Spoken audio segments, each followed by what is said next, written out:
May mga bagay na nangyayari sa ating buhay na hindi natin inaakala.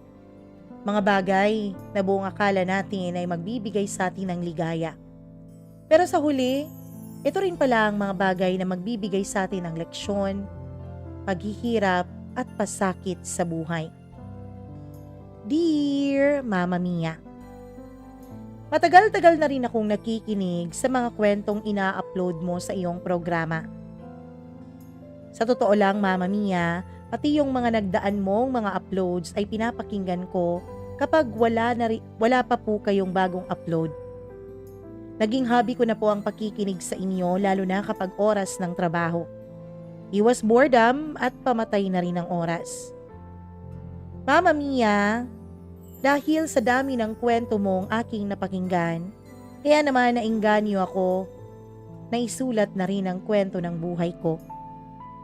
Tawagin niyo na lamang po ako sa pangalang Rose, 36 years old, at isa pong single mom.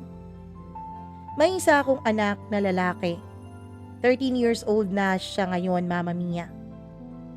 Hindi ko alam kung saan ba ako magsisimula at kung papaano ko ba ikukwento sa inyo ang naging buhay ko. Hindi ko rin alam kung ano ba talaga ang pakay ko kung bakit ako nagtatype ngayon.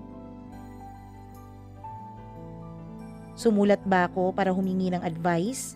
O gusto ko lang magkwento ng napaka-boring kong buhay kung ikukumpara mo sa iba? Napagdesisyonan kong magkwento na lang dahil interesado po ako sa mga magiging reaksyon ng mga nakakarinig ngayon sa kwento ko. Basta bahala ka na, Mama Mia, sa kung ano ba ang gagawin mo sakaling mabasa mo na itong sulat ko. Hoping na one day, kwento ko naman ang mapakinggan ko sa iyong YouTube channel. Bago ang lahat, Mama Mia, ay gusto ko po munang ilarawan ang itsura ko at ang katayuan ko sa buhay. Maliit po akong babae at aakalain mong bata ako na inutusang bumili ng suka na hindi na nakabalik pa. 4'7" po ang height ko na naman ako mula sa aking nanay. Fair naman ang complexion ko, Mama Mia. Masasabi kong isa po ako sa mga babaeng hindi pinalad na makakuha ng ganda nung nagsaboy ng kagandahan ng Diyos. Basta pangit ako kung ako ang tatanungin nyo.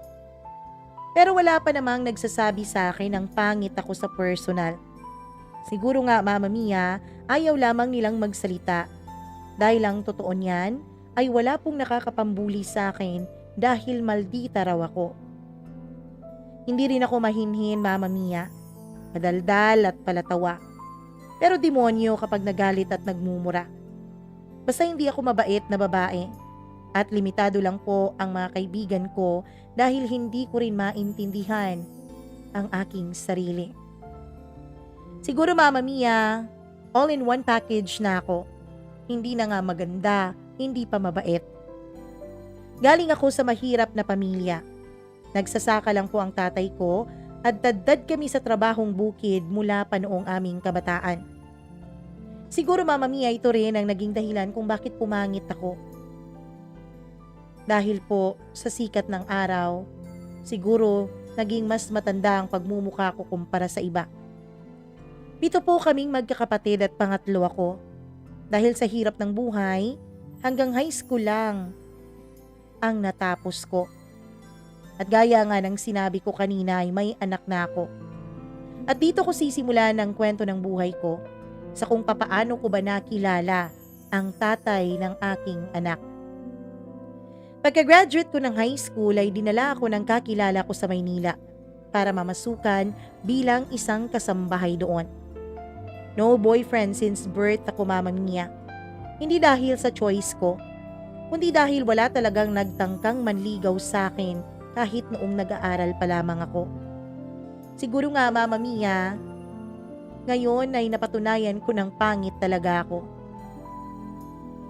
Mama Mia, nagtatrabaho ako sa Maynila hanggang sa may nakatrabaho akong isang babae na bagong pasok bilang katulong din. Naging magkaibigan kaming dalawa hanggang sa sinabi niya sa akin na meron raw siyang lalaking kaibigan na naghahanap po ng ka-textmate. Text-text kami nung lalaki na binigyan niya ng cellphone number ko. Siguro mag-iisang buwan na rin kaming nagtitext bago ako sinama ng friend ko para makipagkita raw kami sa kaibigan niya dahil gusto na raw ako nitong makilala ng personal. Hindi pa naman uso noon ang chat at video call, Mama Mia. Keypad lang din ang cellphone ko noon. Itong friend ko naman ay may anak na mas matanda sa akin. Dinala niya ako sa Cubao nung day off kami at makipagkita sa ka-textmate ko na friend niya. Unang kita ko pa lamang sa ka-text ko, Mama Mia, ay hindi man lang ako kinabahan or nakaramdam ng something. Dahil sabi nga ng mga naririnig kong kwento ay may kuryenteng dumadaloy sa kaibuturan ng puso mo kapag nakilala mo na ang isang tao. Kumbaga, may spark dapat kayo. Hindi ko rin maintindihan yun dati. Pero nung panahon na yun ay parang normal lang naman at madaldal pa rin naman ako samantalang itong ka-text ko ay tahimik lang po na akala mo ay isang santo. Pero sa totoo lang, Mama Mia, nakitaan ko naman siya ng kabaitan. Maliit din po siyang lalaki kaya tama lang yung height ko sa kanya. Itago na lang natin siya sa pangalang Arnold. Nung magka-text kaming dalawa, ay sinabi niya sa akin na bata pa rin pala siya. Ang akala ko kasi, Mama Mia, ay mas matanda siya sa akin ng 4 na taon. Pero hindi naman daw magkalayo ang agwat ng edad namin. Wala naman akong narinig na pangit ako nung makita niya ako ng personal. Hindi ko rin naman naramdaman na nandidiri siya sa akin. Siguro, Mama Mia, hindi naman siguro talaga ako pangit. Ako lang ang nag-iisip noon. Mama Mia, wala naman kaming formal na usapan tungkol sa relasyon naming dalawa. Sinabi ko sa kanya na NBSB ako, no boyfriend since birth, at may pagkaisip bata din. Idagdag mo pa na laking probinsya ako, kaya sabihin na lang natin na madali lang talaga akong utuin. Oo, Mama Mia, nasa hustong gulang na ako nung mga panahon na yun, pero hindi pa siguro nag-sink in sa utak ko ang totoong mundo ng pakikipagrelasyon. Akala ko naman ganun-ganun lang naman yun. Masaya lang, usap-usap lang. Pero lingid sa aking kaalaman ay madami palang babae o karanasan sa mga babae si Arnold.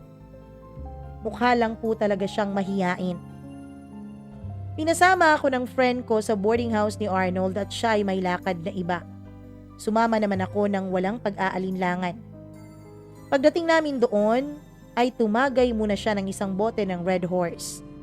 Siya lang at hindi naman ako umiinom at wala din akong kahit na anong bisyo sa katawan ko. Tamang tagakain lang ako ng pulutan niya. Akala siguro ni Arnold dahil malakas ang datingan ko at hindi naman mahinhin ang image ko ay may pagka-wild akong kumilos. Akala niya ay meron na akong karanasan sa mga bagay-bagay. Nung gabing yun, Mama Mia, aaminin ko po sa inyo na pinilit niya akong may mangyari sa aming dalawa. Hindi ko alam ang gagawin ko dahil hindi naman sumagi sa utak ko yun na may ganun pala. Akala ko dahil bago pa lang kaming magkakilala ay rerespetuhin niya ako. Akala ko dahil bago pa lang kaming nagkita ay hindi niya gagawin sa akin ang bagay na yon. Inosente talaga ako at parang tanga nung mga panahon na yon. Sumama ako sa lalaki na hindi man lang nag-iisip. Oo, tanga nga ako, Mama Mia. At siguro bobo rin. Pero nung gabing yun, Mama Mia, ay umiyak ako at sumigaw dahil dikit-dikit naman ang kwarto sa boarding house na yon. Natakot din siya na may makarinig dahil baka mapahiya siya. Binitawan niya ako at dali-dali akong lumabas ng kwarto na umiiyak. Dahil wala naman akong mapuntahan ay nasa labas lang ako ng kwarto niya. Dinadaanan lang ako ng ibang mga boarders. Pinilit niya akong pumasok dahil nakakahiya raw ako. Pakaisipin raw ng ibang tao na sinasaktan niya ako. Pero nagmatigas ako, Mama Mia. Pumasok lang ako nung sinabi niya na ako na lang sa loob at siyang magstay sa labas. Makalipas ang ilang minuto ay narinig kong tinawag nga nung kaibigan kong babae ang pangalan ko. Sinabihan niyang sunduin daw ako sa boarding house niya pero hindi pumunta yung kaibigan ko, Mama Mia, agad-agad dahil may date ito kasama ang jowa niya. Sa totoo lang, Mama Mia, ay matagal-tagal pa akong nagstay sa room niya. Pumasok na rin siya dahil kailangan niyang matulog at may pasok pa siya kinabukasan. Yung kaibigan ko nga pala ay pumunta lang doon saglit sa kanyang apartment o boarding house. Pagkatapos, ang sabi ay babalikan lang daw ako dahil busy pa siya sa jowa niya. Mama Mia, isang beses lang kasi sa isang linggo ang day off namin. Kaya naman, naiintindihan ko ang kaibigan ko na mas inuna niyang mag-spend ng oras kasama ang kanyang nobyo. Nung makapasok na si Arnold sa loob ng kwarto ay nangako naman siya na hindi na niya ako pipilitin. At nag-sorry naman siya sa ginawa niya sa akin. Akala lang daw talaga niya, Mama Mia, ay nagpapakipot lang ako. Tinupad naman niya yung pangako niya. Inabot kami ng umaga na walang nangyayari. Hindi na rin ako binalikan nung gabing yun ng aking kaibigan. Kinabukasan na niya ako sinundo para bumalik na kami sa bahay ng aming amo. Nakiusap naman si Arnold na huwag ko siyang i-block dahil ang totoo daw ay may nararamdaman na raw siya sa akin. Ako naman, Mama Mia, kahit na medyo natakot talaga ako, ay umokay naman at wala naman akong galit sa puso ko. Next day ay back to normal na ang pagtitext naming dalawa.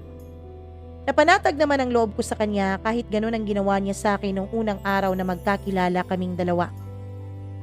Hanggang isang araw, sabi niya ay pumunta daw ako sa boarding house niya at gagala kaming dalawa. Nagkataon din na aalis kami sana dahil pupunta kami sa Nueva Ecija sa lugar ng amo kong babae. Kailangan nila akong isama dahil walang mag-aalaga sa alaga kong bata na noon ay 3 years old pa lamang. Pero Mama Mia, dahil sa kagustuhan kong makasama si Arnold, ay nagdahilan ako sa amo ko na kasal ng kapatid ko sa Cavite kaya pupunta ako. Nasa Quezon City pala ako nagtatrabaho noon. Nung una ay ayaw talagang pumayag ng amo ko. Pero nakiusap talaga ako hanggang sa pumayag na siya. Nagpunta nga ako sa boarding house ni Arnold. Oo, Mama Mia. Tanga na akong tanga, pero ang akala ko kasi ay napatunayan na ni Arnold sa akin ang kanyang kabaitan nung tinupad niya ang pangako niyang hindi niya ako gagalawin. Pero hindi naman pala kami gagala ni Arnold dahil dun lang naman kami nagkulong sa kwarto niya. Nung gabing yun, Mama Mia, ay gusto niya na may mangyari na naman sa amin. Inabot kami ng 2 a.m. dahil hindi niya ako mapilit-pilit dahil ang sabi ko ay sisigaw na naman ako. Hanggang sa Mama Mia ay nakuha na rin niya ang gusto niya sa akin nung gabing yun. Bumigay na rin ako sa kakulitan niya. Lagi niyang sinasabi sa akin na hindi naman daw masakit. Lagi niyang sinasabi sa akin na kaya niya gagawin yun ay para ipakita sa akin ang kanyang pagmamahal.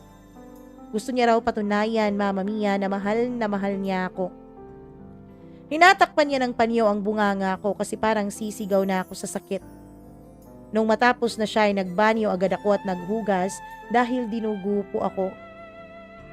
Nung gabing yun ay wala akong naramdaman, Mama Mia. Bukod sa sakit sa hita ko ay wala akong ibang naramdaman.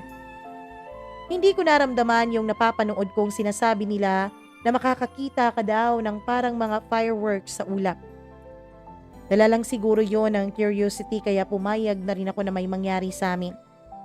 Ang dami-dami kasing kwento sa akin ng kaibigan kong kasamahan ko sa trabaho. Lagi niyang kwento sa akin kung gaano raw kasarap ang sex. Lagi niyang sinasabi sa akin, Mama Mia, na dapat ay subukan ko na rin nang sa ganun ay hindi na ako inosente sa mga bagay na yon. Pero Mama Mia, hinahanap-hanap ko ang sarap na sinabi niya. Hinahanap-hanap ko ang fireworks na sinabi niya. Pero wala. Siguro nga dahil sa kulang ako sa kaalaman tungkol sa mga bagay na yon. Kinabukasan ay pumasok na rin si Arnold sa trabaho niya. Pero bago siya pumasok ay inihatid niya ako sa sakayan ng bus pauwi ng bahay ng amo ko. Mama Mia, hindi ko alam pero mula nung may mangyari sa amin ay paulit-ulit na po naming ginagawa yon. Hanggang sa dumating ang Semana Santa. Nag-day off ulit ako. Ang sabi ko sa amo ko ay uuwi ako sa probinsya namin. Pero hindi po ako nag-day off, Mama Mia. Pumunta lang ako sa boarding house ni Arnold. Sa isang gabi ay halos nakarami siya na para bang tigang na tigang siya sa sex. Sa akin lang daw niya naramdaman yung ganun kasarap kahit wala naman akong ibang ginawa kundi ang tumihaya at bumukaka. Wala naman kasi akong kaalam-alam tungkol sa mga style-style na yan. Simula noon ay hindi na ako umuwi ng bahay ng amo ko. Nagsama na kaming dalawa ni Arnold sa boarding house niya. Masasabi kong okay naman kami, Mama Mia. Nakakaya naman niya na buhayin ako. Minsan nga, bumagyo noon at bumaha sa lugar namin. Hindi ako makababa para bumili ng pagkain dahil sure naman ako na walang bukas na kainan dahil nga sa baha. Nasa trabaho si Arnold noon pero naglakad siya pa uwi kasi alam niya na wala akong makain. Na-appreciate ko yun ng sobra, Mama Mia. Ang sarap pala sa pakiramdam na may isang taong nag-aalala sa akin. Nakasanayan na kasi namin, Mama Mia, na kapag panggabi siya, bago siya umuwi ng bahay ay may dala na siyang pagkain. At gigisingin na lang niya ako para sabay kaming kumain. Tsaka siya matutulog at papasok na rin kinagabihan kapag night shift siya. Isang araw na day shift siya, Mama Mia, at na late siya ng uwi. Akala ko ay nakipag-inuman siya.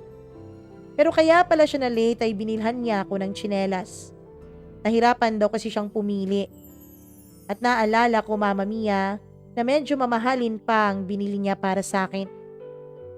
Generous po si Arnold. Mapagbigay siya pagdating sa pera.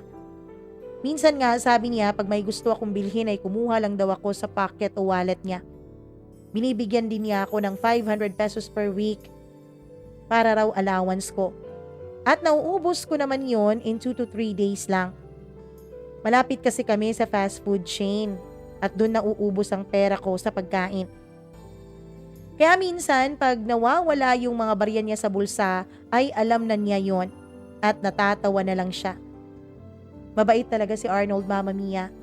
Hindi niya ako kunekwentahan sa perang siya naman ang naghirap. Nagstay ako sa boarding house niya ng 1 week at pumunta ako sa Cavite para doon magstay sa kapatid ko. Hinatid niya ako doon at dinalaw ng isang beses nung wala siyang trabaho. Naisip ko kasi, Mama Mia, na hindi pwede na magsama kami ng matagal ni Arnold sa kanyang boarding house. Unang-una, hindi naman alam ng landlady niya na nandun ako. Pangalawa, Mama Mia, medyo conservative po kasi ang pamilyang kinalakihan ko. Natatakot ako sa magiging reaksyon ng mga magulang ko kapag nalaman nilang nakipag-live-in na ako. Kaya naman, ilang linggo lang din ako nagstay sa bahay ni Arnold. Pagkatapos ng 1 buwan, Mama Mia, ay nagpaalam siya sa akin na pupunta daw yung mama niya at papa niya para magbakasyon. Pinapapunta niya ako sa boarding house niya para ipakilala sa kaniyang mga magulang. Galing pa akong Cavite at nagkita muna kami sa may Pasay at nagmotel muna bago umuwi ng boarding house. Alam kasi namin, Mama Mia, na nasa boarding house ang mga magulang niya. Kaya naman hindi namin magagawa ang mga bagay na gusto naming gawin. Nung una ay nahihiya po akong pumasok sa isang motel. Pero pinilit niya ako at ang sabi niya ay siya naman daw ang magbabayad. Saglit lang naman kami doon dahil nag-text yung bunso niyang kapatid na wala na daw silang gasul kaya kailangan na naming umuwi. Nakaisang round lang siya noon at hindi naman uso sa kanya yung condom o control na yan. Sa totoo lang, Mama Mia, ngayon ko lang po naiisip ang mga bagay na yan. Dati naman kasi ay hindi yun sumasagi sa isip ko. Masasabi mo na inosente at mangmang talaga ako. Siguro nga dahil isa akong probinsyana. Madaling utuin. Lambingin lang ng konti ay okay na agad. Mabait naman ang mga magulang ni Arnold sa akin. Panganay palang anak si Arnold at may 3 siyang mga kapatid na puro babae. Pero hindi ko sila naging ka-close, Mama Mia. Nagkapagtapos silang lahat ng college kaya meron po silang magandang trabaho. Pwera na lang sa akin na nakilala niya na isang kasambahay. Pero hindi naman naging issue kay Arnold yon. Doon tumuloy ang mga magulang niya sa kabilang kwarto dahil bakante naman ito at hindi naman kami kasyang lahat sa iisang room. Isa din pala sa nagustuhan ko kay Arnold ay dahil binibigyan niya ako ng pera pang gastos ko, Mama Mia.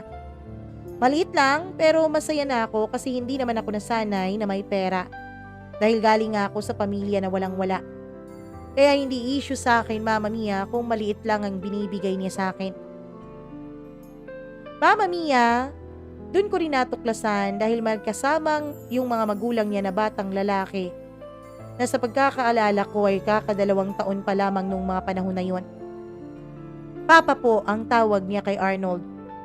Agad ko namang naalala na nung unang beses akong pumunta sa boarding house niya ay meron akong nakitang isang biodata doon at may nakalagay na totoo niyang pangalan at sa pangalan ng kanyang beneficiary na nakalagay ay isang batang lalaki.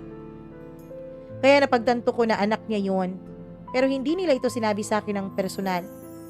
Siguro, Mama Mia, ang naisip nila ay makiramdam na lang ako. Akala siguro ng mga magulang ni Arnold ay alam ko ang tungkol sa anak niya.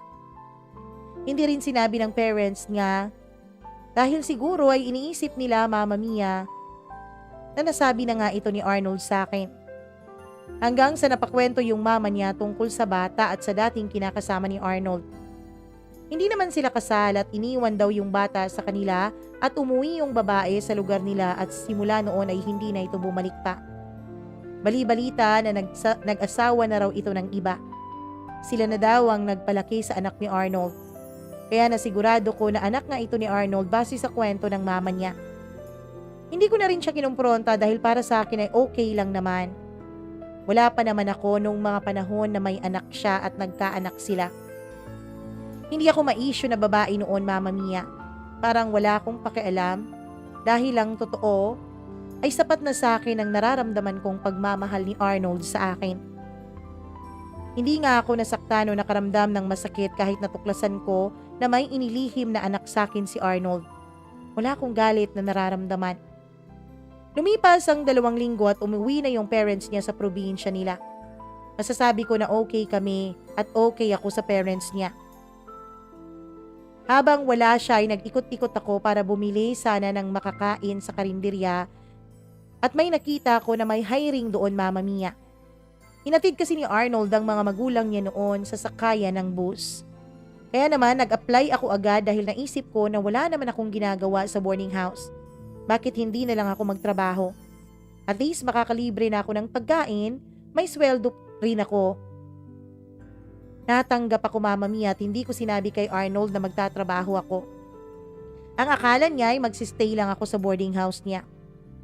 First day ko pa lang sa trabaho ay nalaman niya agad kasi maaga siyang umuwi at wala ako sa boarding house. Inamin ko na rin na nandito ako sa karinderya malapit sa boarding house at nagtatrabaho. Sabi niya ay hindi naman daw niya ako inutusan na magtrabaho. Hindi ko naman daw kailangang magtrabaho. Pero sabi ko ay wala naman akong ginagawa at nabobore lang ako. Kaya pumayag siya, Mama Mia. Isang araw ay dumaan siya sa karinderya para kumain bago umuwi ng bahay. Pinakilala ko siya sa katrabaho ko. Nilait pa nga siya ng mga katrabaho ko nung makaalis na siya. Mukha daw palaka yung boyfriend ko. May itsura naman si Arnold, Mama Mia.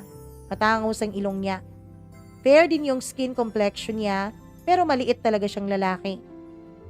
Naisip ko siguro hindi talaga ako pangit. Kasi kung pangit ako, bakit hindi nila ako kinakantsawan ng ganon? Gayong pareho lang naman kaming dalawa ni Arnold na maliit. Ako nga mas maliit pa sa kanya. Ni isa, Mama Mia, ay wala naman akong matatandaan na may nanlait sa akin dahil sa pisikal kong itsura. Madalas lang nila akong sinasabihan na para akong bata dahil sa height ko. Hanggang isang araw ay nag-iba yung pang-amoy ko, Mama Mia. Hindi ko nagustuhan yung amoy ng ulam na niluluto sa karinderya. Para akong nahihilo at nasusuka. Inauwi ako ng amo ko kasi parang hindi daw maganda yung pakiramdam ko. Magpahinga na lang daw muna ako. Umuwi ako at muntik pa ako matumba sa kalsada. Buti na lang at walking distance lang talaga yung boarding house namin. Kaya agad din akong nakauwi ng boarding house at nakatulog. Hindi na rin ako bumalik pa sa karinderya nung araw na yon. Mama Mia, Nawala naman ang pagkahilo ko at pagsusuka. Pero umaga ko po iyong naramdaman kaya hindi na ako pumasok pa sa karinderya. After noon ay bumalik na ako sa kapatid ko sa Cavite. Napansin po ng kapatid ko na parang napapalakas daw akong kumain at medyo nananaba daw ako. Hindi kasi ako mahilig kumain, Mama Mia. Makain ako pero hindi naman maramihan. Napansin lang ng aking kapatid na mukhang marami raw ako kumain ngayon. At dahil sa ang biyanan ng kapatid ko ay manghihilot po ay pinahilot niya ako at ang sabi nito ay buntis ako. Bumalik ako sa boarding house ni Arnold at sinabi ko sa kanya na buntis ako. Normal lang naman ang reaksyon niya. Hindi nagulat, hindi rin nadismaya. Parang ini-expect na niya ang mangyayari, Mama Mia. Isang araw, nung umalis siya papunta ng trabaho ay nasa kwarto lamang ako at nakikinig ng radyo. Meron akong napakinggan na programa at dun ko rin nalaman yung tungkol sa meron daw nagpapalaglag ng bata sa may Quiapo. Mama Mia, ewan ko kung anong pumasok sa isip ko. Dali-dali akong pumunta doon kahit hindi ko kabisado yung lugar para hanapin yung nagtitinda ng pampalaglag. Pero nabigo ako. Kasi nga sabi ko, hindi ko alam at hindi ko kabisado yung lugar na yon. Nahihiya din kasi akong magtanong, Mama Mia. Kaya naman umuwi na lang ako sa boarding house na walang nangyari. Mabilis na lumipas ang buwan at 4 na buwan na yung tiyan ko. Maliit lang ako magbuntis na parang busog lang. Buwan ng August ay pauwi na yung kapatid ni Arnold sa probinsya dahil tapos na ito sa kanyang OJT sa isang hotel. Sinabi niya na sumama daw ako sa probinsya nila para maalagaan ako doon. Dahil pag nandito daw ako sa Maynila ay wala akong kasama sa bahay kapag nagtatrabaho siya. Alam naman daw ng parents niya na buntis ako kasi sinabi na rin niya. At sila daw yung nagmungkahi na pauwiin ako doon para makales daw sa gastos pag sa probinsya ako. Tapos sariwa parawang hangin kesa sa Maynila. Makakabuti daw yun para sa anak ko, Mama Mia. August ay umuwi kami sa probinsya nila kasama yung kapatid niya na kasing edad ko lang. Bunso nilang kapatid yon. Umabo lang siya sa sakayan ng bus kasi may pasok siya nung araw na yon. Pagkarating namin sa pier, doon sa probinsya nila ay nakaabang na sa amin yung parents niya. Tinanggap naman nila ako ng buong puso at inalagaan. October ay nag-birthday ako noon. Nothing special dahil busy ang mga tao at may pasok din si Arnold. Siguro ay hindi naman niya naalala. Ako naman ay okay lang. Sanay naman ako na hindi sineselebrate ang birthday ko. Maski nga yung debut ko noon ay suman lang ang handa dahil wala naman kaming pera. Okay lang sa akin yon. No issue at all. Sabi ko nga, Mama Mia, hindi talaga ako maisyong tao. Lumipas ang buwan at nanganak na ako noong February. Labis na silang nag-alala sa akin dahil due date ko na at hindi pa rin ako nakakaramdam ng pananakit. Kaya napilitan na ang mga magulang ni Arnold na dalhin ako sa doktor at sinabi ng doktor na kapag hindi pa ako o hindi pa lalabas yung bata ay delikado niya. Kinagabihan, paggagaling namin sa check-up ay nanganak na ako. Sa hilot lang po ako nanganak, Mama Mia, dahil yun naman ang uso noon sa lugar nila. Nairaos ko naman yung anak ko. Lalaki siya at overweight daw, kaya naman nahirapan talaga akong manganak. Believe daw sila sa akin kasi ang liit-liit kong babae pero normal delivery ako at malaki pa yung anak na nailabas ko. Sa sumunod na buwan, Mama Mia, ay umuwi si Arnold para makita yung anak namin. Lingid sa aking kaalaman ay nagpumilit pala siyang umuwi kahit hindi siya pinayagan ng opisina nila. Nakauwi nga siya, Mama Mia, pero ang sinabi sa kanya ay wala na raw siyang trabahong babalikan doon. Parang normal lang naman ang lahat nung makauwi siya. Siguro ay na-miss niya pero Mama Mia,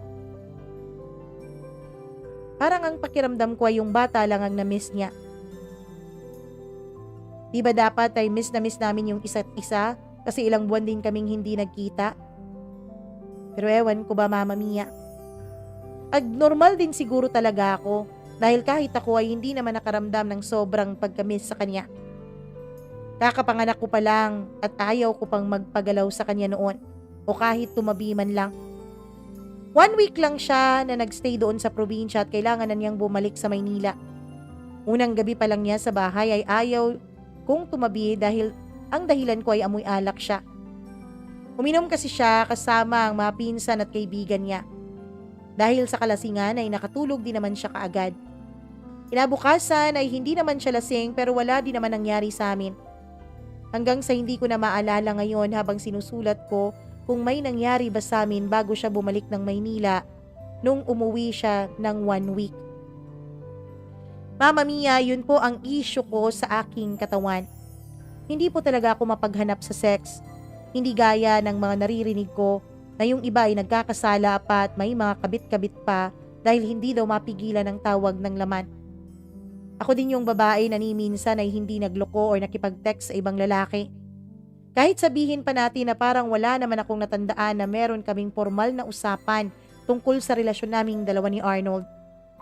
Ni wala nga kaming monthsary dalawa, Mama Mia.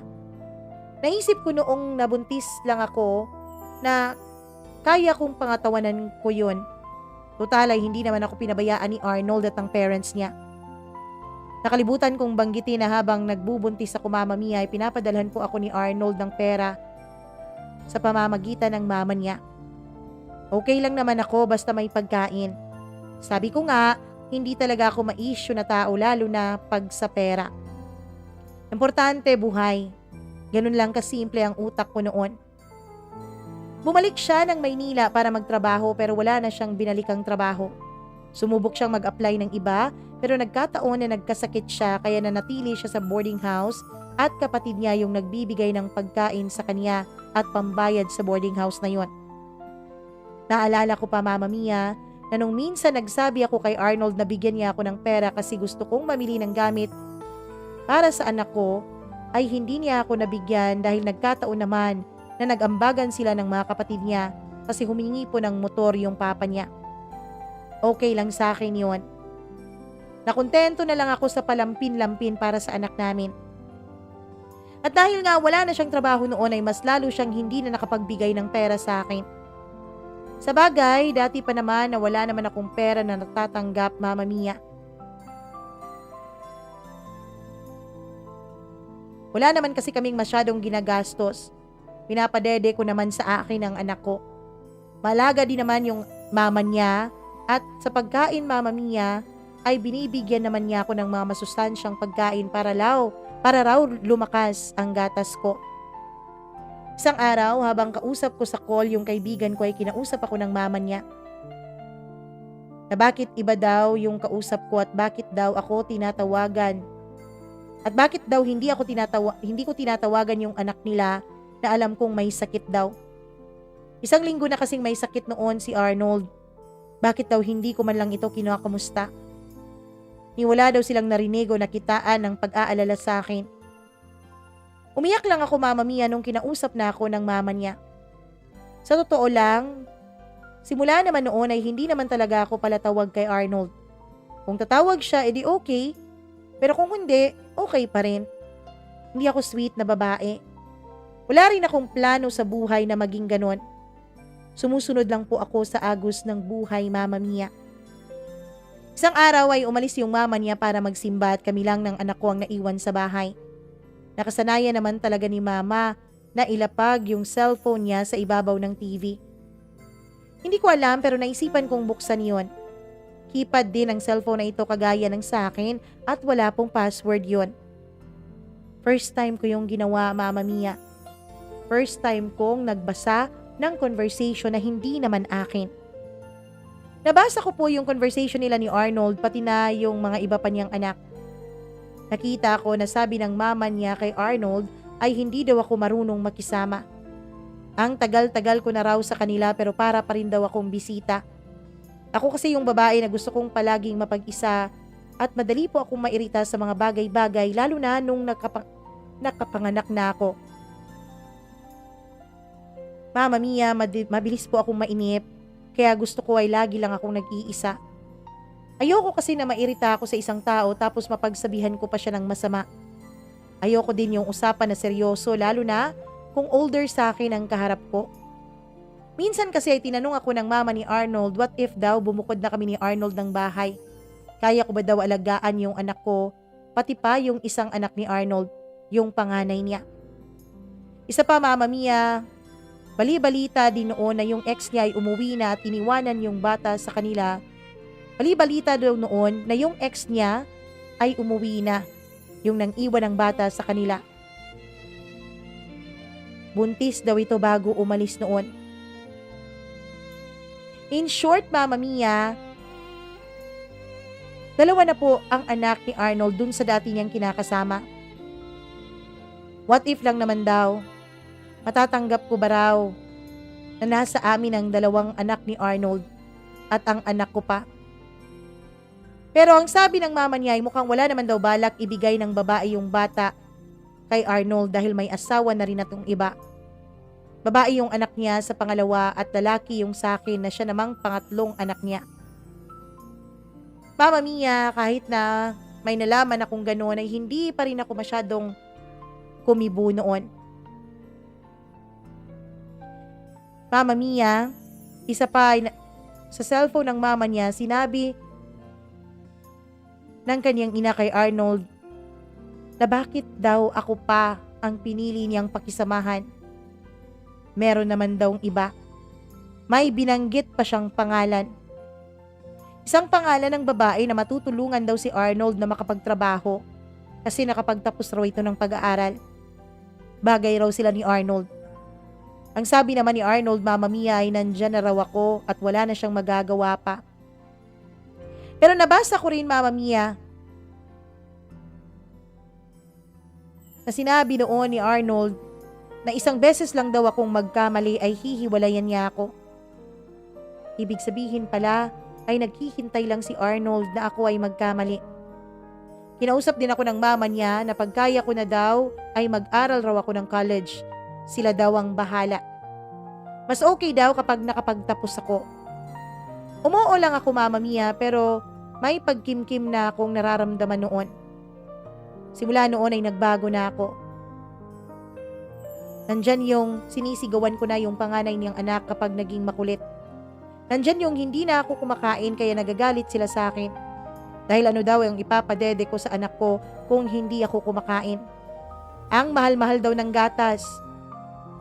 Masama na yung loob ko noon, Mama Mia. Natuto po akong magkimkim ng galit.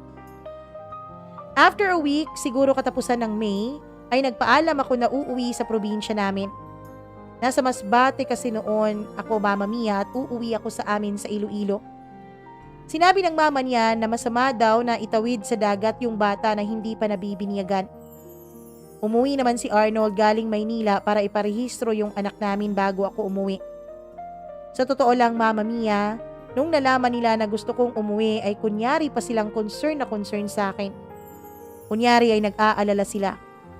Pero alam ko na deep down inside ay nagpapasalamat siguro sila sa naging desisyon ko. Mama Mia, umuwi nga noon agad si Arnold para iparehistro ang bata sa apelyido niya. Sinabi ko sa mama ko na uuwi ako at padalhan niya ako ng pera. Nung una ay ayaw ng mama ko dahil sabi niya kung may problema daw ay dapat ayusin naming dalawa ni Arnold at hindi daw dapat iiwasan. Nag-asawa daw ako kaya hindi pwedeng basta-basta na lang ako aalis kapag nagkaroon ng problema. Hindi ko sinabi ang totoong dahilan sa mama ko. Sinabi ko na lang na hindi na nila ako niyayaya na kumain. Para maggalit ang mama ko at pinadalhan niya ako ng pera agad. Alam ko kasi na pag sila yung aasahan ko ay papatagalin nila yung pag-uwi ko dahil gusto nilang pahirapan ako, Mama Mia. Alam na alam nila na gustong-gusto ko nang umuwi sa bahay ng mga magulang ko noon. Isa din sa dahilan kung bakit gusto ko nang umuwi ay dahil hindi ko kayang alagaan ng anak ko. May mga gabi, Mama Mia, na umiiyak ang anak ko at umiiyak din ako. Hindi ko maintindihan ang nararamdaman ko. Kapag naririnig naman ako ng mga magulang ni Arnold ay hinahayaan lang nila ako para daw matuto ako sa buhay. Aaminin ko, Mama Mia, na hindi ko talaga kayang mag-alaga ng anak. Parang hindi pa kasi nag-sink in sa akin at sa utak ko na nanay na pala ako. Ngayon na naiisip ko, Mama Mia, ngayon ko po naiintindihan na baka nga nakakaranas ako noon ng postpartum depression. Mama Mia, isa po sa nakadagdag sa akin ng mga alalahanin at pagkalungkot na yung sa maiksing panahon na nandun ako sa bahay nila ay ilang babae rin po ang kumontak sa akin na sinasabing karelasyon sila ni Arnold. Pero hindi ko po pinalaki ang issue na yon. Binabaliwala ko kahit ang totoo ay masakit para sa akin. Mama Mia, unang beses po akong nakarinig na may ibang babae siya ay nung bago pa lang ako nanganak. Tinawagan ako nung babae. Tinanong niya kung sino raw ako. Ewan ko ba kung bakit hindi ako nagpakilala na girlfriend ni Arnold. Siguro nga dahil sabi ko sa'yo, wala naman kaming formal na usapan tungkol sa aming relasyon. Ang pagpapakilala ko sa kanya noon ay isa ako sa mga kapatid ni Arnold.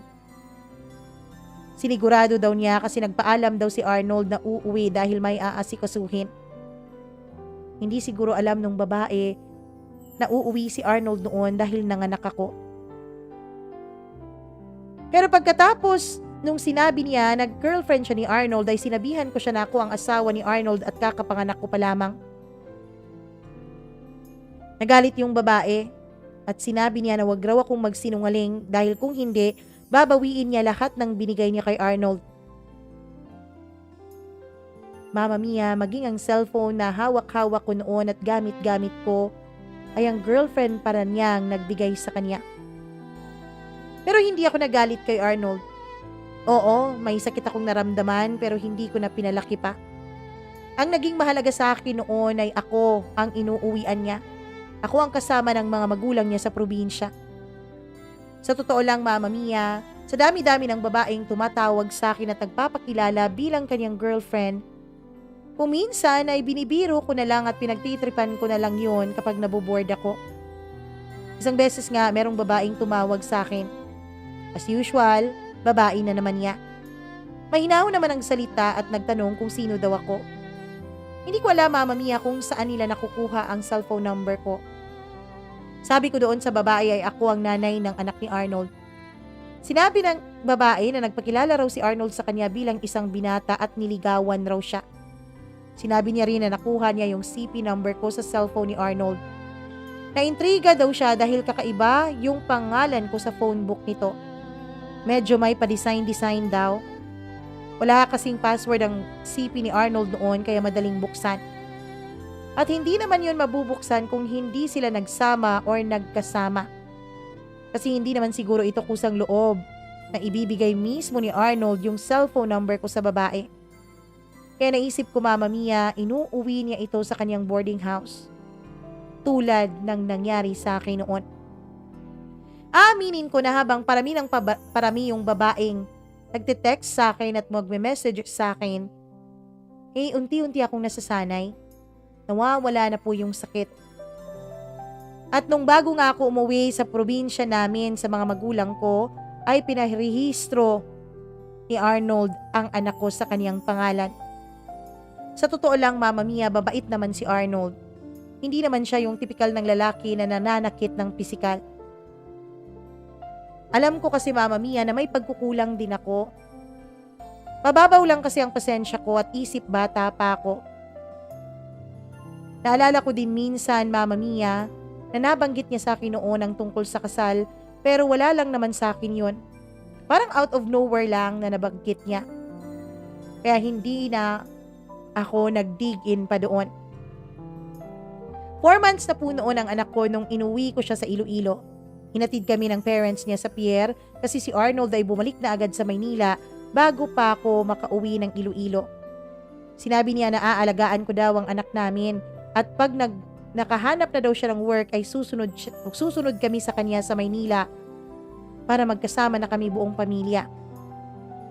Mama Mia, umuo na lang ako. Dinala ko lahat ng gamit namin ng anak ko. Bangka lang po ang sinakyan namin noon at naawa nga yung ibang pasahero sa akin kasi bumabiyahe akong mag-isa at ang liit-liit pa raw ng anak ko. Naiyak na lang ako noon, Mama Mia. Hindi ko naman pwedeng ilapag sa sahig yung anak ko. Kaya sa buong biyahe po ay gutom na gutom ako. Pinahiga ko siya sa isang life jacket at nilagyan ko ng isang paa ko para makakain ako. Imagine mo na lang kung anong itsura ko noon, Mama Mia, dahil gutom na ako. Pagdating namin sa Iloilo ay nag-abang na po ang mama ko. Nakauwi naman kami ng ligtas. Nagpalit na rin ako ng SIM bago umuwi. Pero nakalimutan ko na yung pinagtanggalan ko ng SIM ay naiwan ko sa bahay nila. Kaya nakita siguro nila yon at binigay kay Arnold ang bagong number ko. Tumawag si Arnold sa akin at nangamusta at nagtanong kung bakit raw ako nagbago ng number. Sabi ko, Mama Mia, ay walang signal yung network na yon sa Iloilo. Ewan ko kung naniwala siya. Mama Mia, pagkalipas ng 1 taon ay hindi na nagpapadala ng pera si Arnold sa amin. Hindi na rin ako nanghihingi at hindi na rin ako tumatawag. Dati pa naman akong hindi talaga tumatawag sa kanya. Noong una, everyday siyang tumatawag sa akin nung makarating ako ng Iloilo. Then naging twice a week, then naging once a month, then naging once every 2 months bago siya tumawag. Hanggang sa nawala na lang bigla. Ako naman ay hindi na rin nagtaka, hindi na rin naghanap sa kanya. Sabi ko na lang kung tatawag ka, edi sasagutin ko. Kung hindi, edi wala, ganun lang din. Nung birthday po ng anak namin, first birthday po ay nagpadala siya ng 1,000 pesos. Yun ang una at huling pera na binigay niya sa akin. Sinabi niya na pumunta kami ng Maynila pero manghiram na lang daw ako ng pera pamasahe. At kapag nandun na raw ako ay tsaka niya babayaran. Baka daw kasi kapag nagpadala siya ay hindi naman kami pumunta doon. Mama Mia, hindi rin ako sumunod sa gusto niya. Hindi ako nagpunta ng Maynila. Nagpatuloy ang buhay ko noon. Naisip ko noon, Mama Mia, na baka maaari na akong mag-abroad. Pero sa unang try ko po ay hindi ako tumuloy kasi naaawa ako sa anak ko. Pagkatapos ng first birthday ng anak ko kasi ay pumunta ako sa Quezon City sa amo ko dati kasi tinatawagan nila ako. Ang number po ng ate ko ang tinatawagan nila at tinatanong kung nasaan raw ako. Pero bago ako bumalik ng Maynila, Mama Mia, ay nagtrabaho pa muna ako sa amin para may panggatas yung anak ko. Hindi ko na kanit siya pinapadede kasi ang akala ko noon ay matutuloy ako sa pag-a-abroad. Mama Mia, ang mama ko po ang nag-alaga sa anak ko. Dinala ng mama ko yung anak ko sa ate ko doon sa Cavite. Pinagbakasyon kasi sila ng kapatid ko habang ako ay nagtatrabaho. Nung nalaman ni Arnold yun ay pinuntahan niya ang anak ko at ang mama ko doon sa Cavite at nagkita sila. Okay naman daw, sabi ng mama ko. Balak pa sana niyang hiramin ang bata pero bigla ang umuwi ang mama ko at anak ko kasi bigla pong namatay ang lola ko nung mga panahon na yun.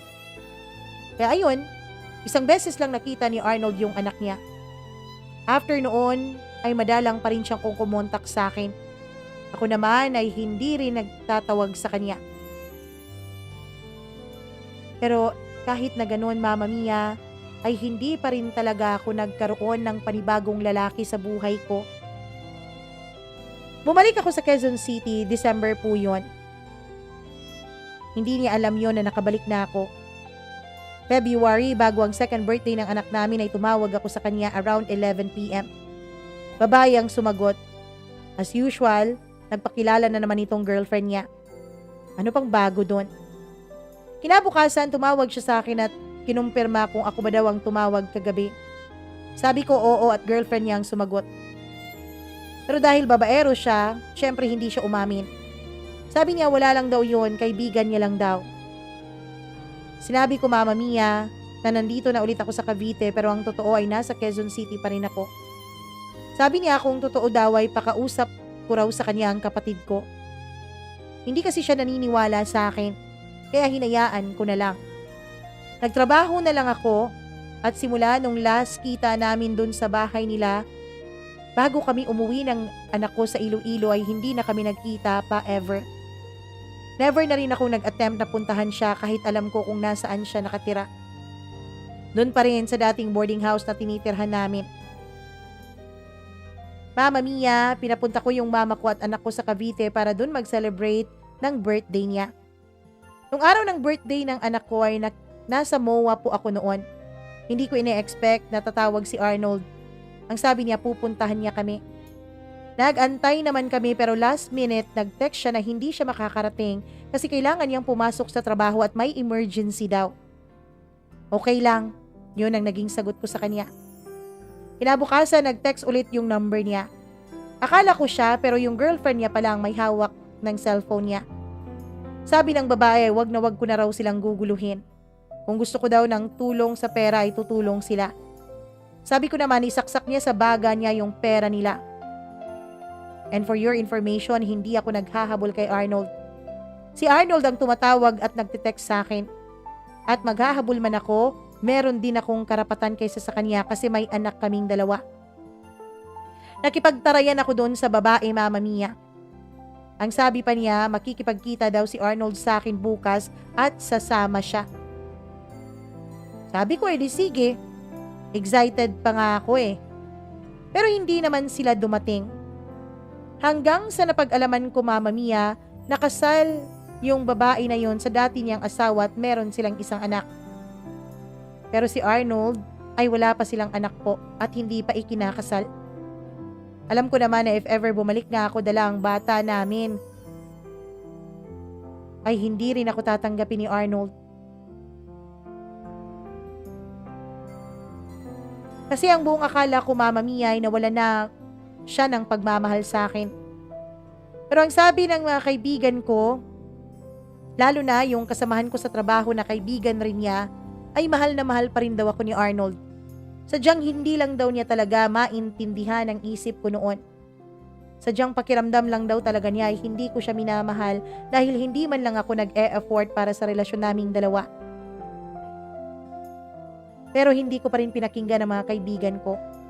Sabi ko kung ayaw ni Arnold sa akin, bahala siya sa buhay niya. Ganun po ang mindset ko noon.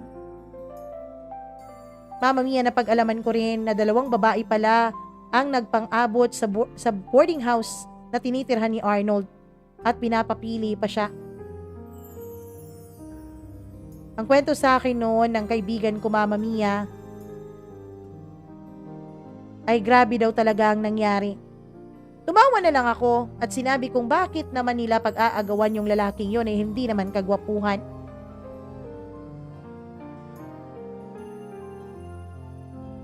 Mama Mia, pinayuhan pa ako ng kaibigan ko na balikan ko raw si Arnold para iiwanan na niya ng tuluyan. Pero natawa na lang ako at hindi ko ginawa yon. Year 2014, gumawa ako ng FB account. Nagtatry po ako mag-search kung meron bang Facebook si Arnold kasi dati ay wala naman siyang Facebook. Nung nagkakilala kasi kami, Mama Mia, ay hindi pa uso noon ang Facebook. Ginawan ko rin po ng FB account yung anak ko at in-add ko siya. Pero blinak niya ako, Mama Mia. Natatawa ako. Wala naman akong balak na makipagbalikan. Nang titrip lang po ako. Ewan ko kung si Arnold nga ang nag-block sa akin o isa sa mga babae niya. Hanggang sa natuloy na nga ako mag-abroad year 2018. Until now ay nasa abroad pa rin ako. Wala na rin akong naging karelasyon na lalaki. Tanging siya lang ang una at huling lalaki sa buhay ko. Sabi ko nga, Mama Mia, hindi naman kasi ako ligawin na babae. Kaya nakapag-focus ako sa anak ko. Masasabi ko na kaya ko. Hindi ko kailangan ng lalaki sa buhay. Na ibibigay ko naman lahat ng pangangailangan ng anak ko. Tuloy-tuloy pa rin ang buhay ko kahit boring. Trabaho at hindi naman ako magala talaga na babae katulad ng nakikita ko dito sa abroad na pumapasok sila sa kung saan-saang bar. Ang rason nila ay mag-e-enjoy daw sila. Yung iba naman ay para daw maibsan kahit papano ang homesick. Pero ako, Mama Mia, hindi talaga ako makarelate. Nakaya ko mag-isa at hindi rin ako nahuhomesick kasi sanay naman ako na walang ibang kasama sa buhay. Puro na lang ako trabaho para sa gastusin ng anak ko. Boring pero nasasanay na ako sa ganitong setup. Mama Mia, isang araw, mga year 2018 or 2019 yata yon, hindi ako sure.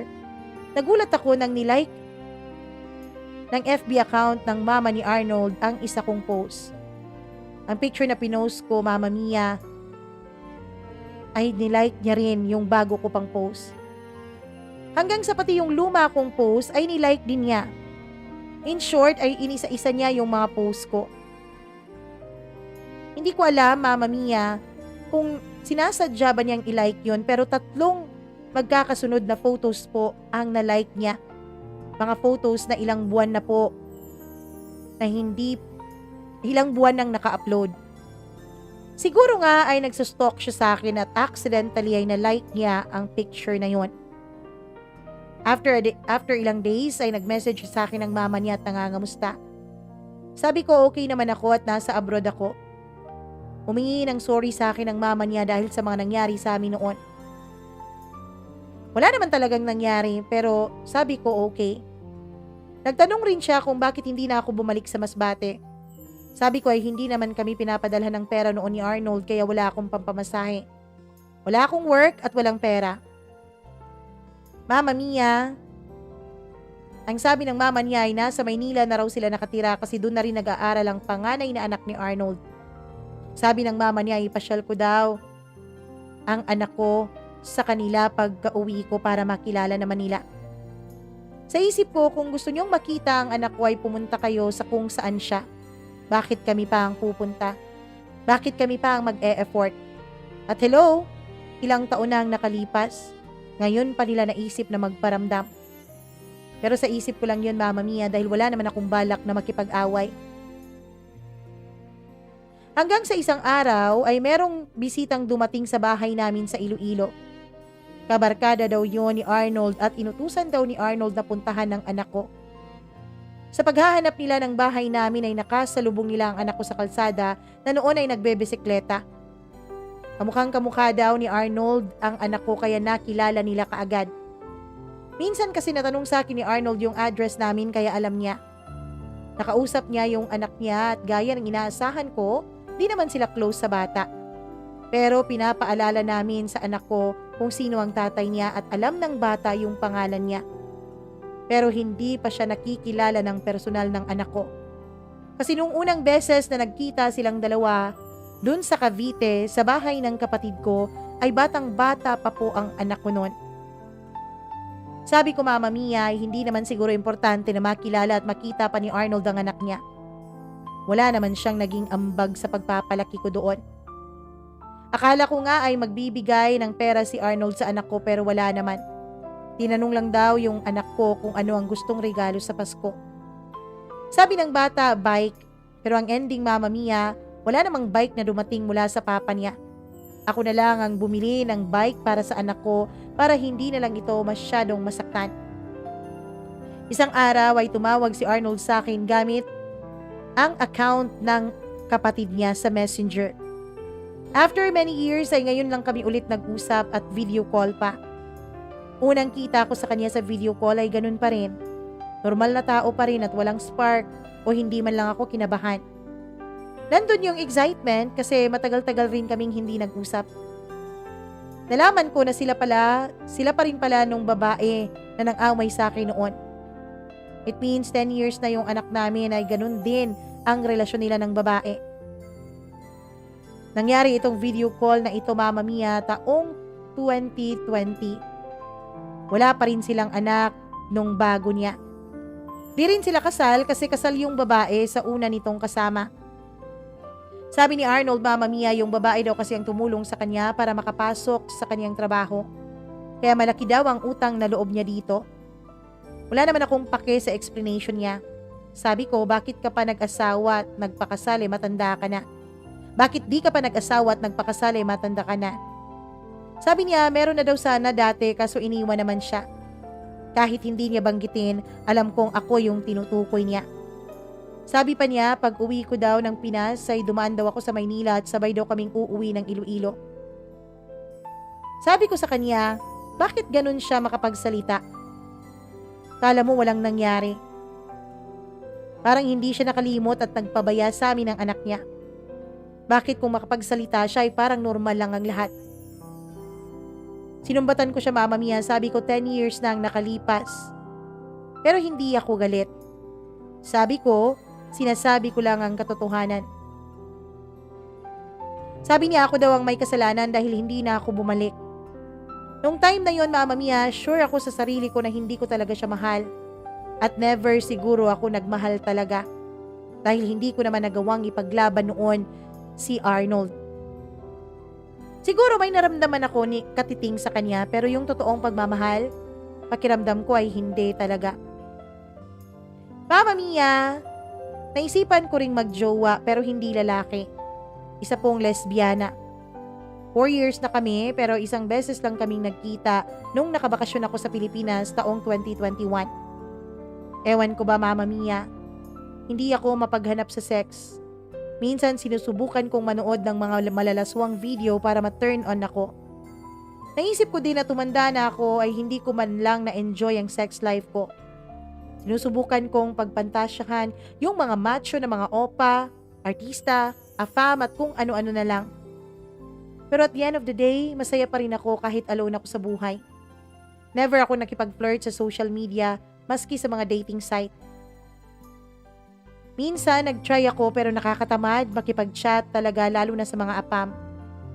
Yung ibang OFW o ibang Pinay, halos hindi maganda ugaga sa mga afam nila.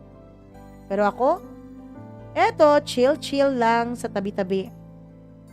Minsan nanood po ako ng scandal video. Minsan gumana naman, sabi nga nila. Nice bonding daw yung sa katawan mo para maibsan ang pangungulila ng mga OFW. Pero hindi ako naniwala doon. Sabi ko, okay naman akong mabuhay kahit walang sex. Minsan nga, Mama Mia, iniisip kong pagnasaan ang amo kong lalaki. Pero walang epekto sa katawan ko. Abnormal ba ako, Mama Mia? Meron kasi akong napakinggan sa isang kwento mo na binasa mo noon na meron siyang natuklasan na inner side niya nung nagka-LDR sila ng asawa niya. Sa totoo lang, nag-download din ako ng mga dating site pero tinatamad naman akong makipag-chat. In short, hindi po ako talaga interesado. Gusto ko naman sanang i-try. Naisip ko minsan, Mama Mia, na marunong ba talaga akong magmahal o nagmahal na ba talaga ako ng totoo? Kasi sa pagkakaalam ko, iba dapat nade-depress ako at nasasaktan ng sobra kapag nakipaghiwalay ako o nalaman ko na may ibang babae yung partner ko. Sa totoo lang, Mama Mia, yung jowa ko ngayon na lesbian, kahit abutin kami ng ilang linggo na hindi mag-uusap ay kayang-kaya ko. Pag nagkatampuhan kami ay okay lang na hindi kami mag-usap. Minsan naisip ko magpatingin na kaya ako sa doktor.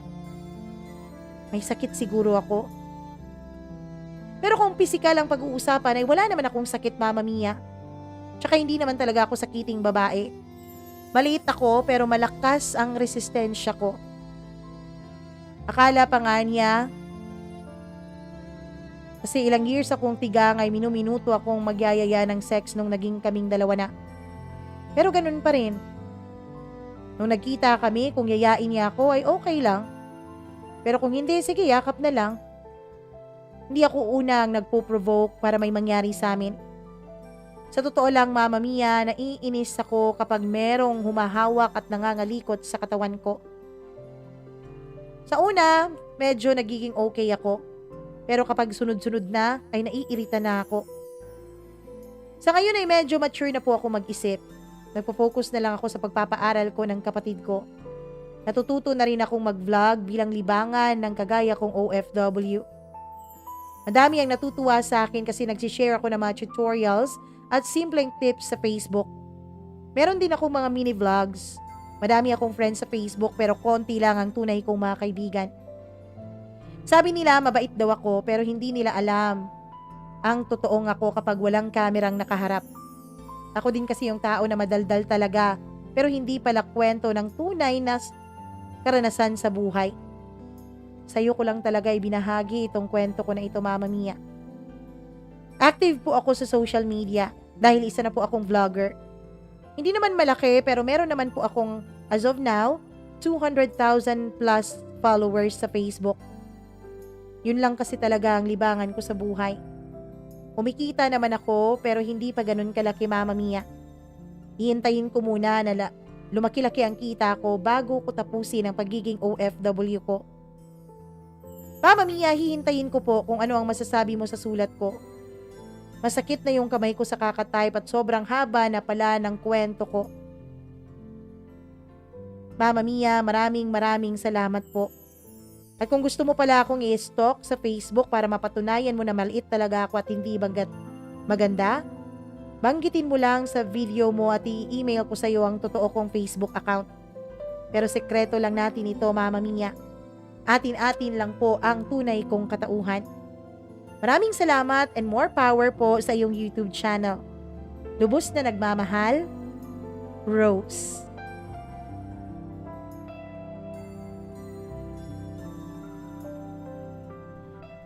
Rose, iba-iba talaga ang tao. Huwag mong isipin na may sakit ka. Huwag mong isipin na abnormal ka.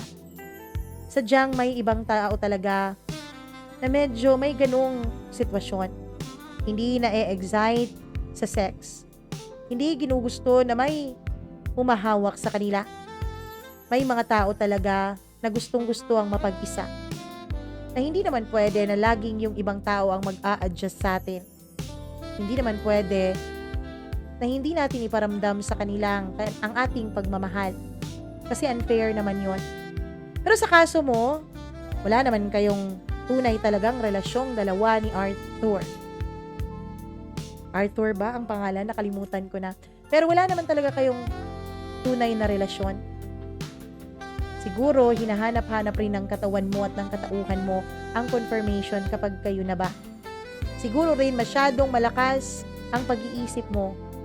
Kaya nauunahan ng pag-iisip mo ang dapat sana'y pag-e-enjoy mo sa larangan ng sex. Sana subukan mong mag-explore, subukan mong magbasa, subukan mong mag-reach out sa mga professional. Baka may maitulong sila sa'yo. Maraming salamat, Rose, sa pagbabahagi mo nitong kwento ng buhay mo. Maraming salamat sa lahat ng mga nakikinig sa ating YouTube channel. Maraming salamat sa lahat ng sumuporta. Kung hindi ka pa po nakapag-subscribe, i-click mo na po ang subscribe button, i-click ang notification bell para lagi kang updated sa bawat video na ating i-upload. At Rose, ako ay curious kung sino ka talaga sa tunay na buhay. Email mo sa akin yung iyong Facebook account. Sana rin ay i-share mo sa iyong Facebook account itong ating kwento dito sa YouTube. Maraming salamat sa inyong lahat. Ako po muli ang nag-iisa ninyong Mama Mia.